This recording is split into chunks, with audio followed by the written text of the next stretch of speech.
I'd like to welcome to the stage Peter Davison and Colin Baker.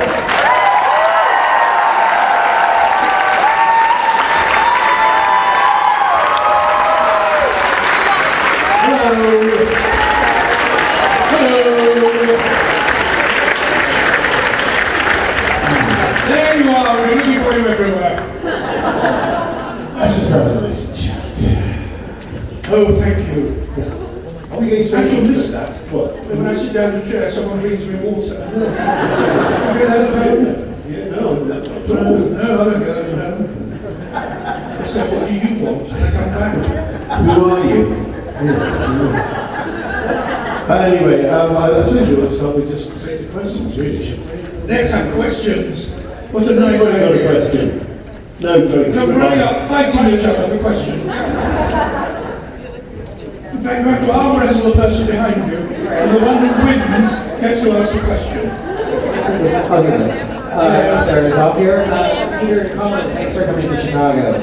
Pleasure. My question is for Colin. Currently, you are the only doctor. You can chime in as well, Peter, if you want.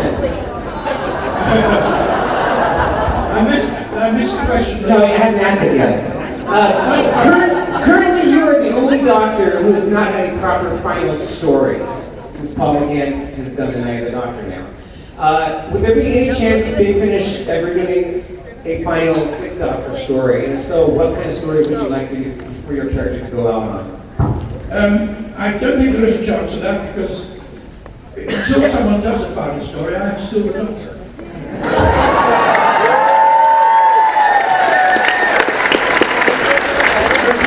Series ended with me.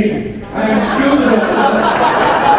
Sylvester McCoy is an imposter who somehow thinks that lying around in my coat makes him a doctor. I'm sorry. So he started a new renegade line of doctors, which terminated at the hiatus. And we have, so there are three divisions really. There's the Premiership, ending with the 5th and 6th. Then we start a new kind of subsection with Sylvester and his very brief tenure and Paul. And then we came back with the, I don't know, the international division, if you like. All those Northerners and Scottish people. These young ones. So we are the principal representation of the classic series. I am still the Doctor. I am the longest running Doctor. Will you march behind me?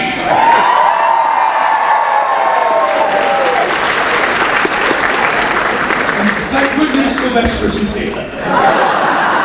Because Peter is not going to disagree. Thank you very much. Thank you.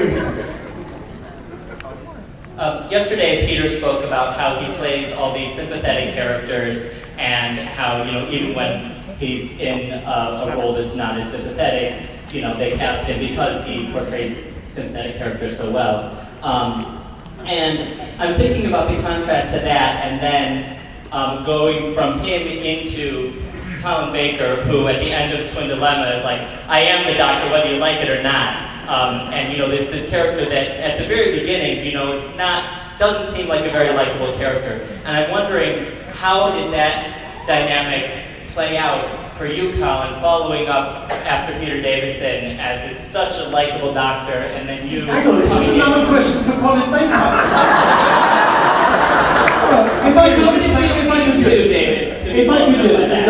could just clarify what you just said, you put it basically simply, but it did make me sound like a very arrogant person. What I was saying was, when I did At Home with the Braithwaites, in which I was playing a very unsympathetic character, I thought, fantastic, they've offered me this unsympathetic part to play. So I said to the producer, after 2 months, thanks so much for giving me the chance to play this, unsavoury character. And he said, well, thanks so much for playing him so sympathetically. And I realised then that they'd come up with these rather unpleasant characters. They thought, who can we get to play this character? And they go, well, that's someone who always makes nice blokes. And he won't be so bad. That's the only reason I got it. I thought this was my extraordinary acting skill. Anyway, Colin, your question. No.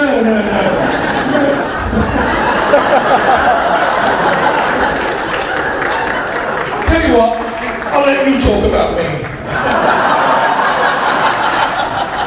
Yes, I can almost do that. It's quite interesting because Peter did play a lot of very sympathetic characters, and until Doctor Who, I've always played totally unsympathetic characters. All my roles in television, my major roles, have been in things like War and Peace, where I was an utter scoundrel, in The Brothers, where I was voted the most hated man in Britain in 1974, where I played a JR character. And I'd always played unsympathetic characters. So I am the obverse of you, because they got someone unsympathetic to play a sympathetic character, and boy, it worked.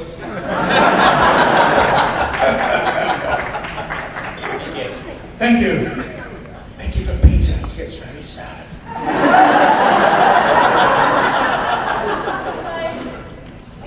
First I wanted to say thank you, because this is my first convention and it's been really, really special. Thank you.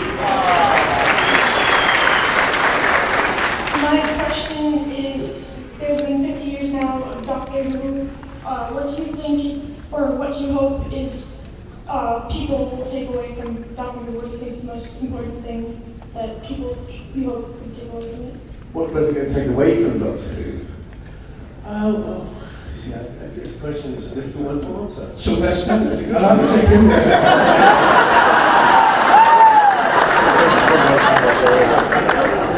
I would need a much cleaner gown at the end of 6 o'clock.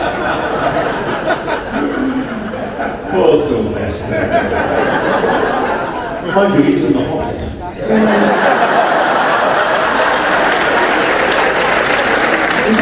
Apparently, I've never seen it, but there you go. No, I think it's. I mean, I'm very struck when I do these conventions. A lot of people come up and say how Doctor Who has helped them through a difficult time in their life. So I think there's something about the character of Doctor Who that appeals to people. Maybe at many times of distress when growing up. Growing up is a very difficult process, and I think Doctor Who. I don't know quite why it does this. I'm sure Colin produced it much clearer than I can, but it's certainly, I think it's helped a lot of people, and I'm very sort of proud of that. That wasn't really answering your question at all. Right? It's one of those stories, like all the great myths and legends that every civilization has had, of, I mean, to reduce it to the Lone Ranger. It's the guy who rides into town, nobody quite knows who he is. It could be played by Clint Eastwood. He sorts things out in his own inimitable way, and then he goes away again. And he never puts his roots down, he always clears off. And that seems to be something that cultures for thousands of years have loved to imagine as being possible. And this is one of the ones for our generation, our age. What do I want to bring away from it? The hope that I'll be here for the 75th.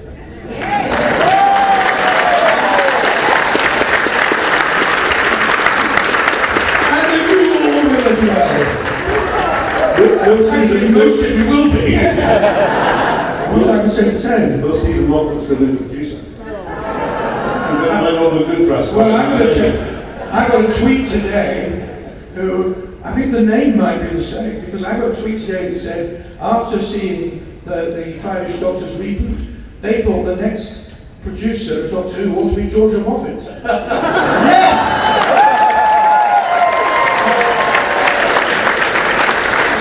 What's a bad idea? It's a very good idea. Well, it'd be a good idea for you. I hope she remembers me. I'm sure you'll remind her.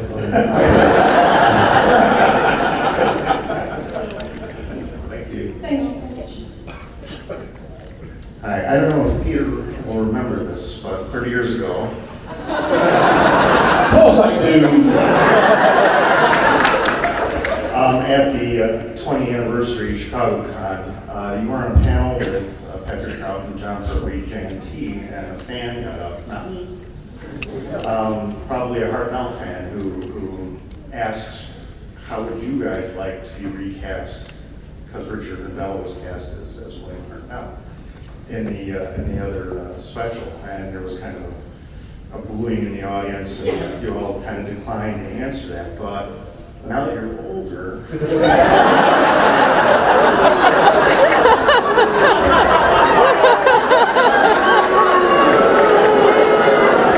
I'm just wondering if you guys were cool with that last shot in the Day of the Doctor, where you had all those computer-generated doctors kind of looking out, and so I found it creepy. I mean, I understood the sentiment, but if and when there is the 100th anniversary of Doctor Who, do you hope to be computerized again?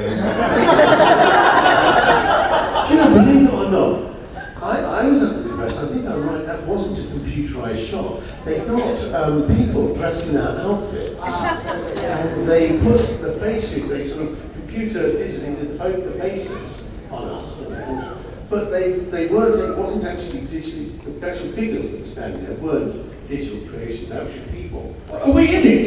I haven't seen it yet. No, there's a bit when he walks out at the end, and there's all the doctors standing in a row, but it actually looks it doesn't look like it's real people, does it? They don't, it looks like statues. Auton versions of the person. Auton versions. And it's just us standing there. I think it was an excuse to get our name in the credits. Yeah, and so paying us as well. Yeah, they're paying, names on the credits. So what your question is, would we want to be digitally regenerated then? Or how would you like to be represented in a future special? If you weren't actually around. Live, please. Live.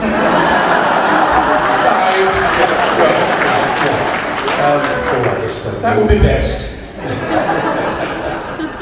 But you don't mean which actors to replace us, you just mean...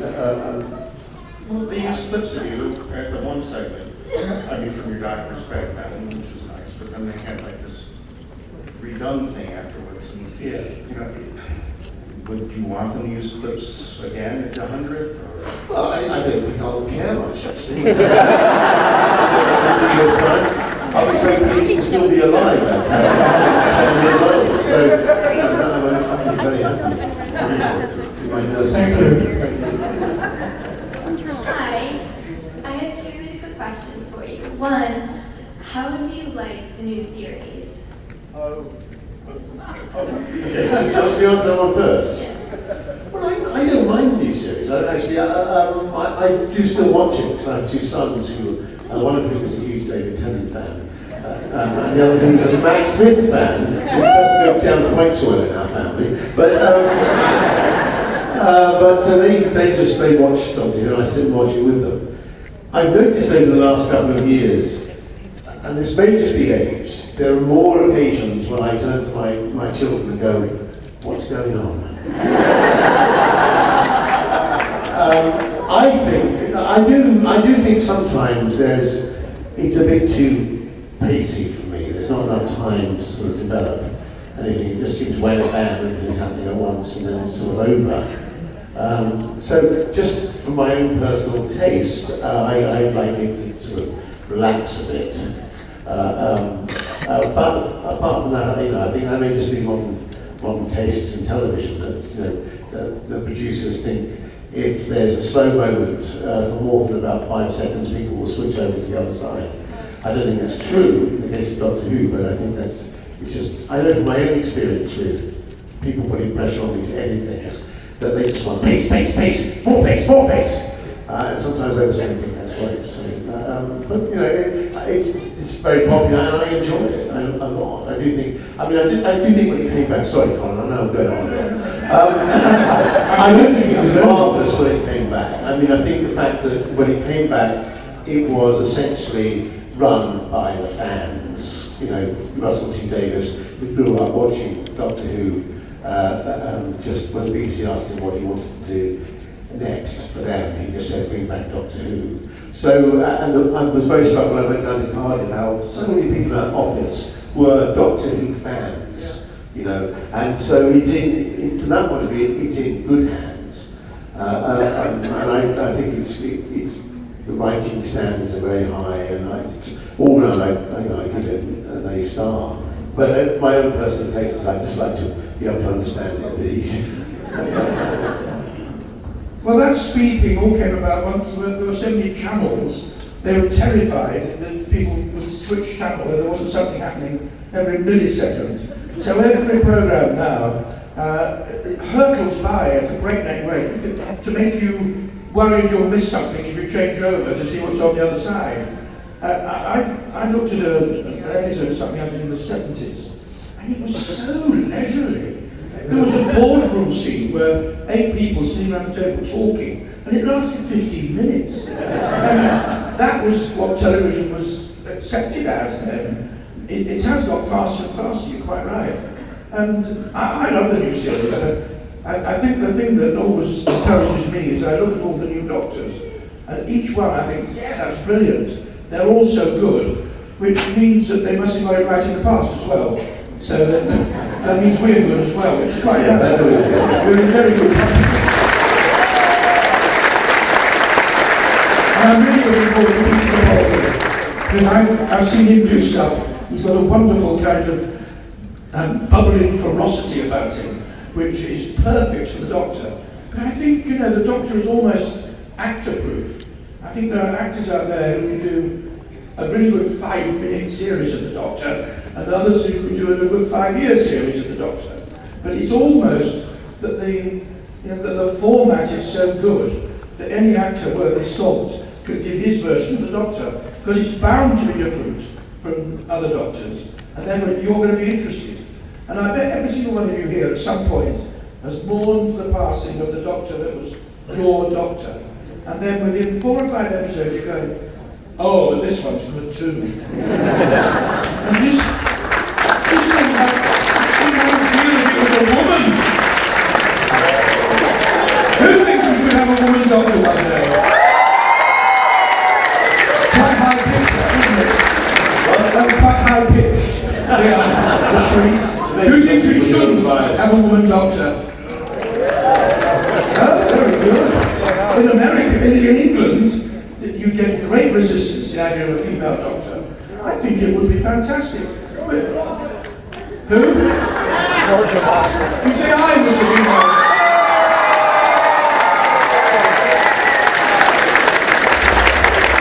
We've warmed them up for you.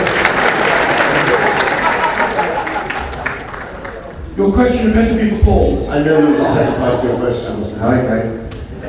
Yes, and for my second question, I was wondering if I can come up and give you all a hug. It's just a coincidence, as Paul comes on stage, she was coming. All right, come on, quickly, very quickly. Okay.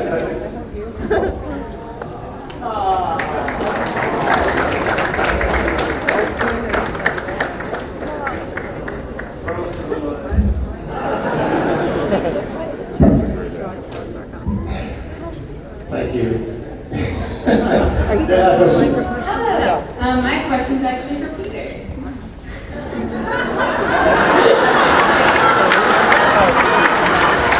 You go on. So, with the 5-ish Doctors, you showed off your writing skills. Is there any chance you want to write another episode, like a full episode of the new series of Doctor Who? I don't know about that.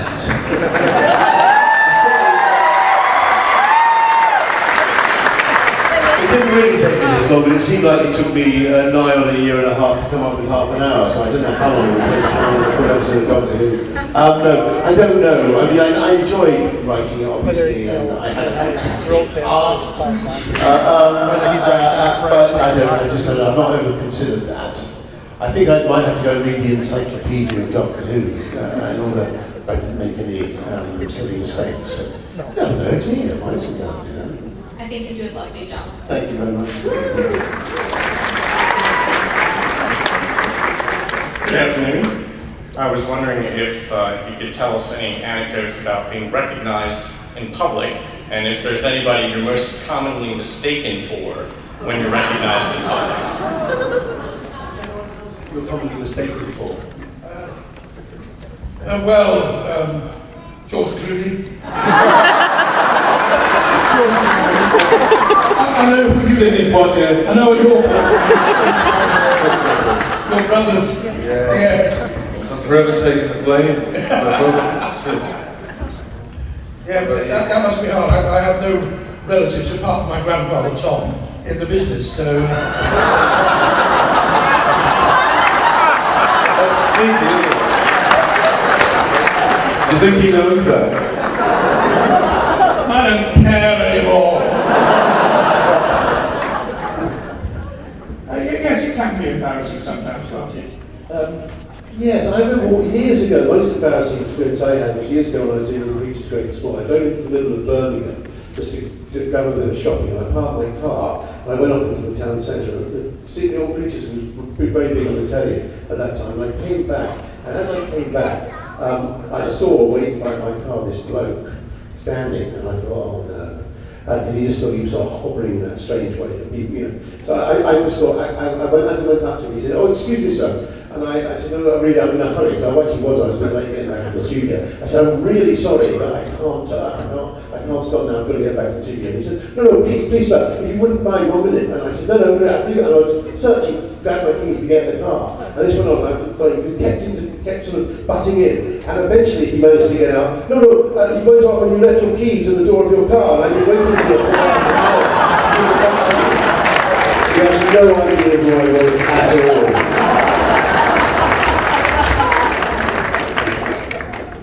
Those are the awkward ones. You have to be very careful because people come to you and say, do I know you? Yeah. Now, if you come straight in and say, well, you might have seen me on television. I actually did that once. The woman said, no, I don't own a television. So, were you at my son's bar mitzvah? And I said, I'm afraid I wasn't. And she puzzled for a while, then she decided I looked like a distant relative and wandered off. So, you can't actually introduce the I've been on television bit after you've been through a little ritual dance of eliminating other possibilities. But then people get cross with you. Well, why don't you tell me straight away?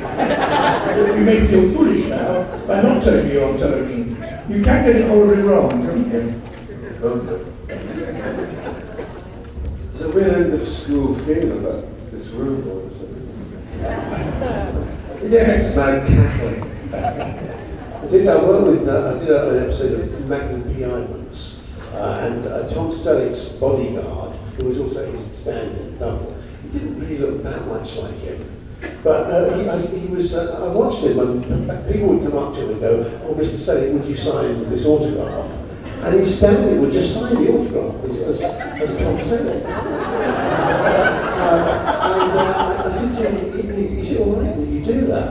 And he said, no, Tom says I have to do that because what happens is, if people come up and say, oh, can I have your autograph, Mr. Selleck, and I go, no, sorry, I'm not him, they get really cross because they think it is him, of course, and they think he's just a complete bastard for not signing the autograph. So there are lots of people, both in this country and in Britain, that's where we were filming it, people walking around with Tom Selleck autograph not actually signed by him at all.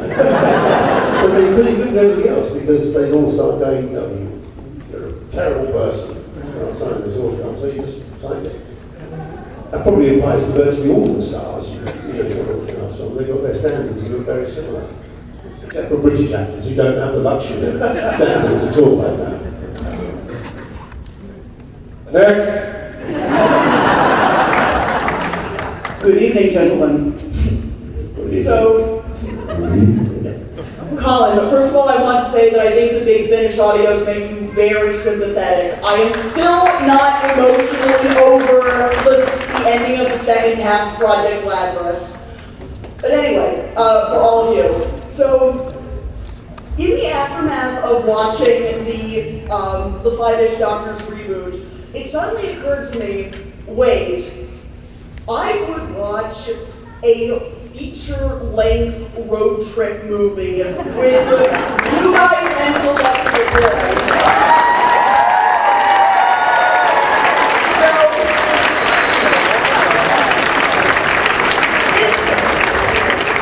is there any chance of that actually happening at any point? Because I would watch the hell out of that. And apparently a lot of people in this room would too. Okay, I'll not like that now. You're not the first person to say that, I must say. It was, I mean, I'll spare his budget. It was such fun to do, and I mean, the idea of doing it in the first place was enough to convince me. And then when I saw the script, Peter would know that I consistently said I was knocked out by it. And we had such great fun doing it. And everybody who was involved in it did it willingly and happily. And there were people falling over themselves wanting to play a part in it, as you can tell from watching it. And it was just our way of, well, Peter's way principally, of just thanking you guys for supporting us, and which we couldn't do through the mainstream program, so we did it our way. And on his behalf, I'm very proud of it. What will happen? What will happen to it now? What happens to it now? Can I answer that question? What happens to Do you know? Is there? Has it been? I don't honestly know what happens to it now. I think it's on. I think it might be on the BBC's YouTube channel. But originally, the idea was it might go on as an extra on the DVD, but we're too late for that. There was a deadline for that. Well, that's on the 50th anniversary DVD. Whether they'll put it on the Christmas DVD, they could do that. I just don't know. They should.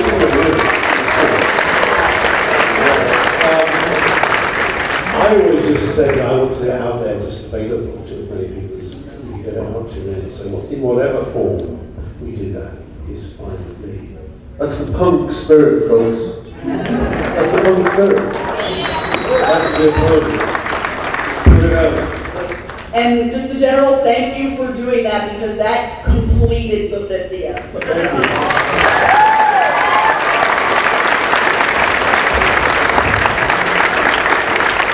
you.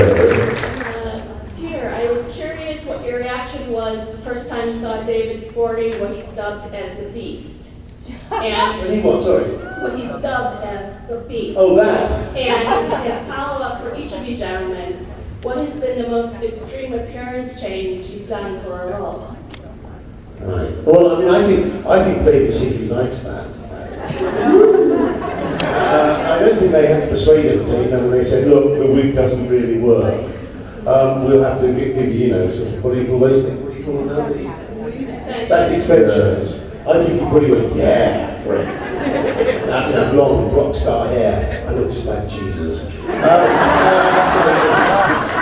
But he has to wear it all the time, doesn't he? You can't take it off. Maybe Yeah, sorry, can't take it off. No, once he finishes, but just like in London, so he's got it as a pro.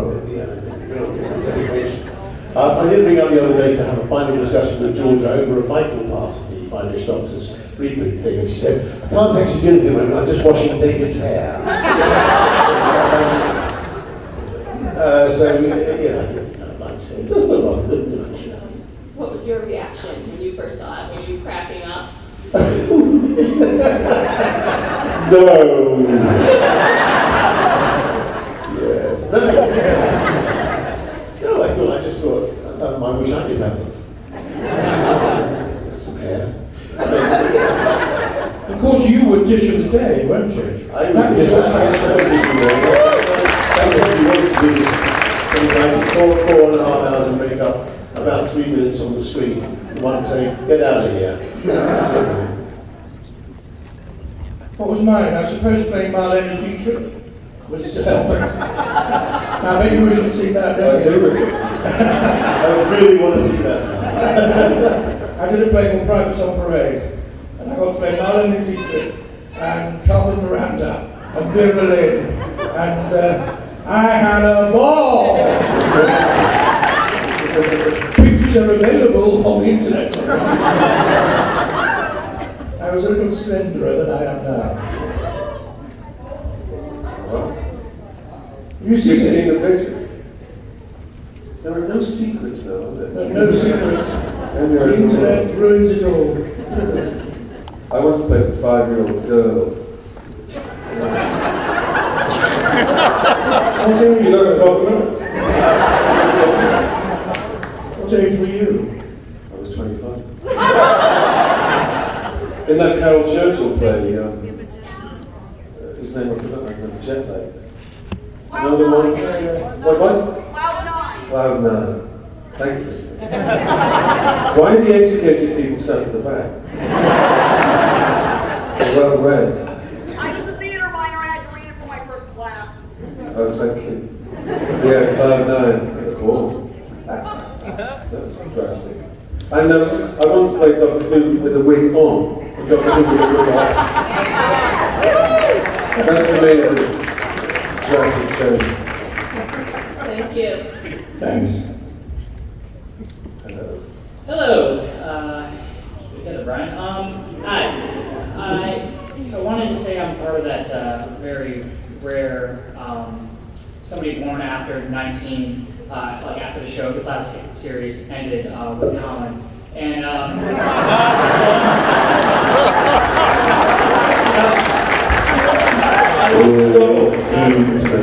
so I was born after the show had ended. When did you join the diplomatic corps? However, I was born after the classic series ended, and again, I was raised on Doctor Who because of my father was raised on it. And I wanted to say that both of you were my doctors growing up. I mean, other kids were playing like Power Rangers and stuff, and I was pretending to be you two as a kid, like when I was 5 years old.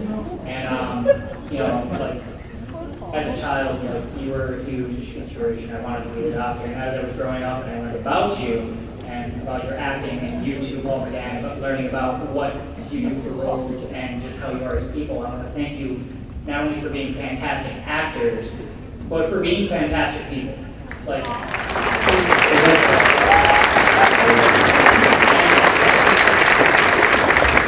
have inspired me. I wish to go on a stage for theater, for acting. I mean, all three have been huge inspirations. And not asking for advice, but I want to ask what, and I've asked Paul this, what you think is the most important thing an actor has to keep in mind about his career? That he is replaceable. Yeah. Always. We're always replaceable. Yeah. We'll beat that bit. Beat that but pithy. Succinct. Nothing, I got nothing. I'll tell you the other thing that an actor should always bear in mind, that he's doing it to the audience. Yeah. The audience is the important thing. Yeah. It's not you going through therapy, it's you entertaining people. Rest is more than Thank you. Or a 5-year-old girl. Or for everyone. Thank you very much. It means a lot. Very well you. Kind words. It's that console. Hello again. Hi, sorry, I just wanted to say that my friend Ashley and I, who I actually just met her this weekend and she's fantastic, we both love all three of you very, very much, and you guys are just great inspirations to the both of us. Woo! And I was just wondering, when you stopped, well, you didn't really stop being the doctor, but when they stopped filming you being the doctor, and you met each other, was there any tension, or was it just like, oh yeah, join the club, there are like 12 of us now? No, I don't think there was really. I never experienced, from my point of view, I never did. You know, I first did the 5 doctors with other doctors, and that was a great experience. I think the producer, Jonathan Turner, thought there might be tension, but I said it didn't feel it. There might have been a bit of tension between certain other doctors. There was a bit of tension between John Pertwee and certain Mr. Baker, not Colin, because I think it was a bit, wasn't it? Who was? Yes. The 5-year man and the 7-year man. Yeah. But not among the rest of us. I've always thought we've done really well. It's been great. Because we are our doctors, you know what I mean? I am doctor number 5, Colin is 6, and so on. So it's not as if we're not kind of competing in a way. And the fact that we're able to pretend that we are on stage sometimes is part of the fun. Yes. Yeah. There was a lovely moment last weekend at the big event the BBC did, when Matt Smith came pounding up and said, "Hey, I'm part of the club now. I'm an ex-doctor too." Which was charming. He kind of embraced the notion of being a has-been. Nice and early. It's character, isn't it?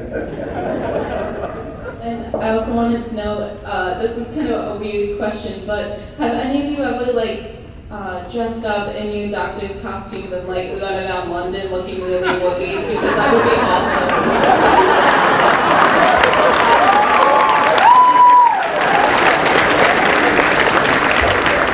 No, I haven't, but I may do that tomorrow.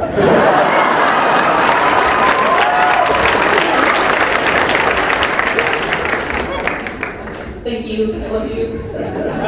Hello. Hello. Hi.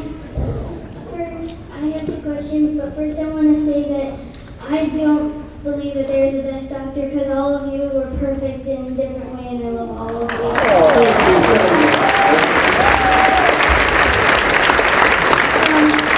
My first question is only for Colin.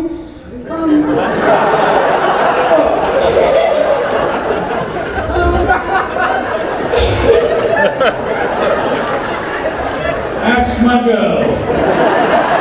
In the set Trial of the Time Lord, which was your favorite episode?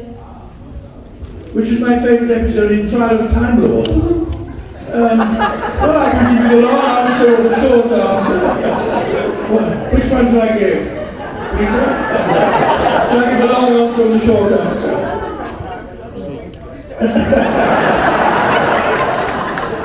All time to fly? I like doing all of it, but I love the last two episodes because that strayed into a territory that was a bit more kind of sapphire and steel, but not too really, but a kind of fantasy. I can't continue with this because I'm boring my colleagues to death. No, you're not. So I suppose those last two episodes were the bits I enjoyed doing the most. And which was all of your favorite, even in Big Finish, what was your favorite companion to work with? That's such a difficult one. That's how wars started.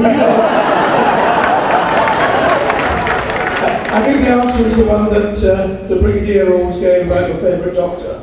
They're a lovely girl, all of them. I had all female ones. Yeah, I did make a decision on that one, sorry. Thank you. We would get into trouble, but we're very scared of them. So, it's best not to go down that road. Well, thanks, I love you all. We love you too.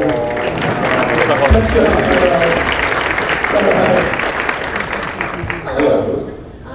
I just was wondering, when you guys were little, did you ever imagine that you would be part of something so big that means so much to just so many people? Because I know it means so much to me and all of my friends, and all these people here coming to see you. And people have been so nice, haven't they? I know. It's very complex. No, I never imagined. I did grow up watching Doctor Who, and I often thought when I became an actor I might possibly get the odd line or two in Doctor Who, but I never imagined I would be in it as the Doctor. And it's been an extraordinary year, really. First of all, we're beginning to do postage stamps. I seriously thought he had to be dead, to be honest. No, I didn't imagine it, but it's fantastic, really. I think the process by which I became the Doctor, the only question I kept being asked by people at the BBC was, you are aware, aren't you, what it will entail in terms of your future, that you will always be the Doctor, and that you'll go to these events where thousands of people will turn up for the next 4 or 5 years. And you'll be the Doctor.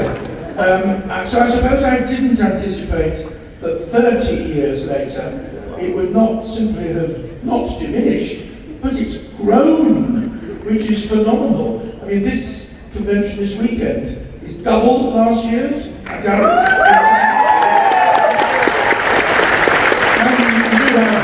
the 3 best doctors here, so...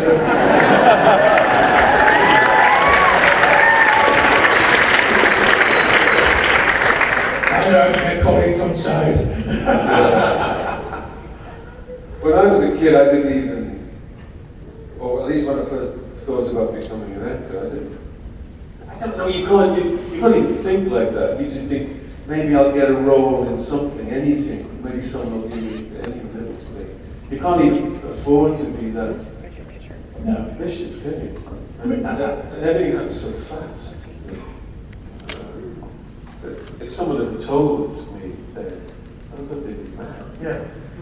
You know, But then when I was a child, if you told me I'd been an airplane, I thought they'd be mad. I mean, this goes, you see the plane flying over, that was other people, it wasn't you. You'd never be on a plane, or drive a car, or do any of those things. And if you add being the doctor on top of that, it's just ludicrous, isn't it? Or indoor loo, or running water.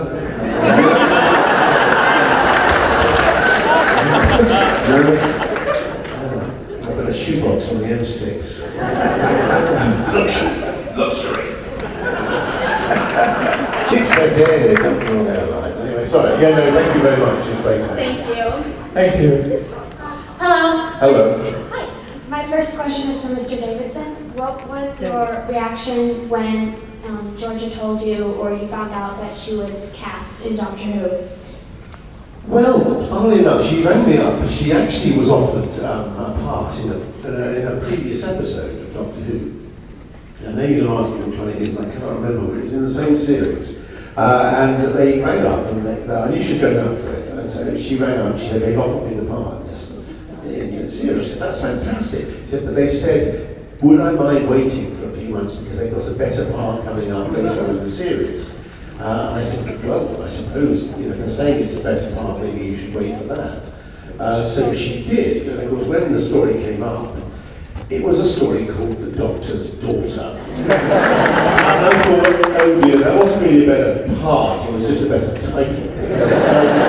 Because of course she was the Doctor's daughter and she was playing the Doctor's daughter. But she was, I just remember thinking, that's fantastic, that's good, it's great. It was a good part, very good part for her. But I thought she was great in it.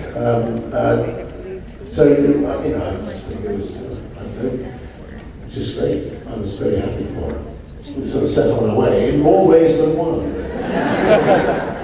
And then I have a question for all of you, which is just the general question. I'm sure you've been asked this before. Why do you think that Doctor Who has been on the air for 50 years? Well, for a while off air, but why do you think it's lasted so long? Well, the obvious answer, there's two answers, sorry, is one is the fact that they invented a new generation, which has meant you can get a number of actors. But the main reason, I think, is simply that the people who grew up watching Doctor Who, the classic series, when we were doing it, are now running the show. And there's no reason to think that it's not, as we speak now, creating more people who are growing up who will one day write Doctor Who or produce it or even be in it. So that's why I think.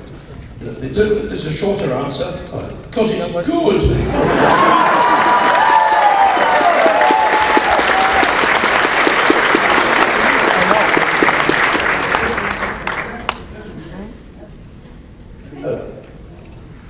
Oh no, that's it really. The lunatics are now running the asylum. That's the thing.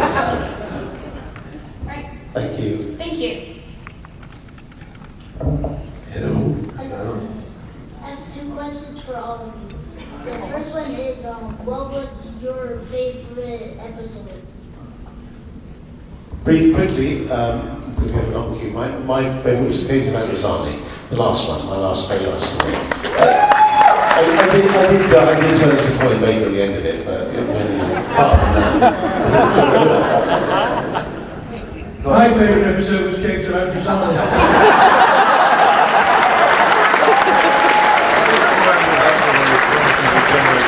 Started off quite slowly, had a good ending. See where you started. Mine was that little mini one that I was in 2 weeks ago. That's the only episode I was ever in, so. Where's the short answer? The second one is, what is your least favorite episode? Okay, mine was Time Flight, because we ran out of money. And we ended up polystyrene as the monsters. That's a tricky one. I think it probably has to be Time Lash. For a very similar reason. You get green for that. Hmm? You get green for that. Can you? No, that's Time Rash.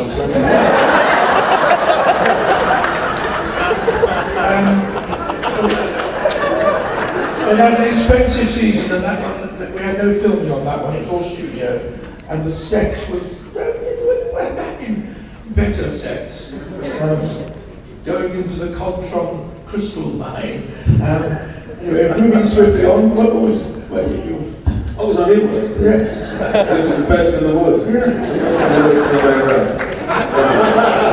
Really close.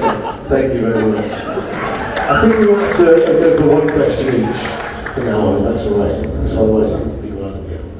I'll stick with the one that I locked on to start with when the two of you were here. And I thought of when I was a little kid. Of course, I wasn't entirely paying attention, sleeping on my dad's belly and falling asleep during the episode. But then later, when I go back and watch them, and I saw the arc of infinity, and then I remembered, you're both on there. That you're both on there, and you're not playing the Doctor, but you're in the Doctor.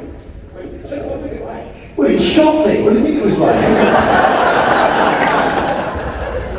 And you still didn't take the hint, did you?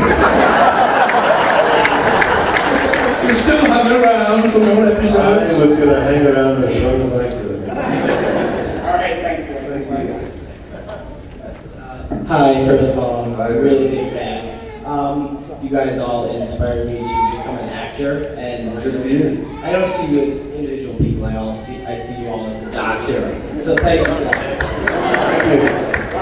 My question is, my question. I just forgot. No, what would you say to every little kid who wants to be the Doctor when they grow up? Do I think everything? What would you say to every little kid who wants to be you? Dream on! Join the queue. Dream on, because dreams are important. I wasn't being nasty. Look at that face. Without dreams, we are nothing. Dream it and it may happen. Right, so it's good. I think I'll sack There may have to be many, many spin-offs to fit us all in. Thank you. Thank you. Wow, look at this. You're going to speak in unison? Speak together. It's the twin dilemma.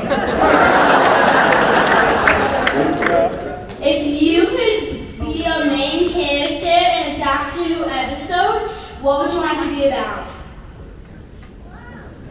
Well, we've done that. Because we've been the Doctors.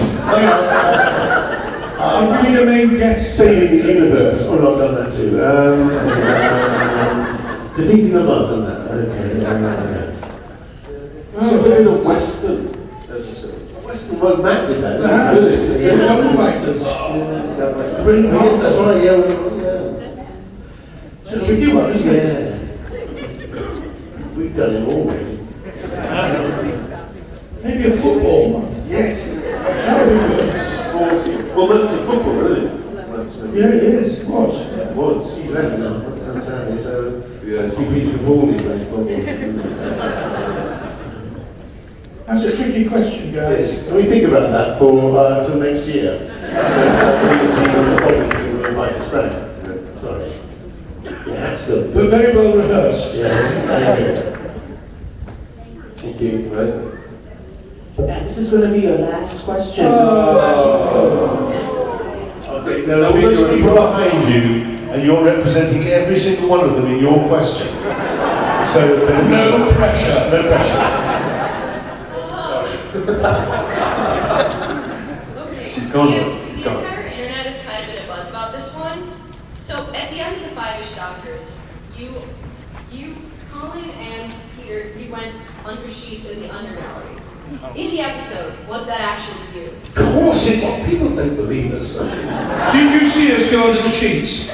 Nope. Yeah. Did you see the sheets in the program? Did you see the editing suite where they photographed the sheets? Lawyer. And the guy saw us? That was the editor. What else could it, who else could it have been? They can't afford two different people to do it. Not too mean. That was very cheaply, didn't I? Yes. Sorry, yeah, thank you very much.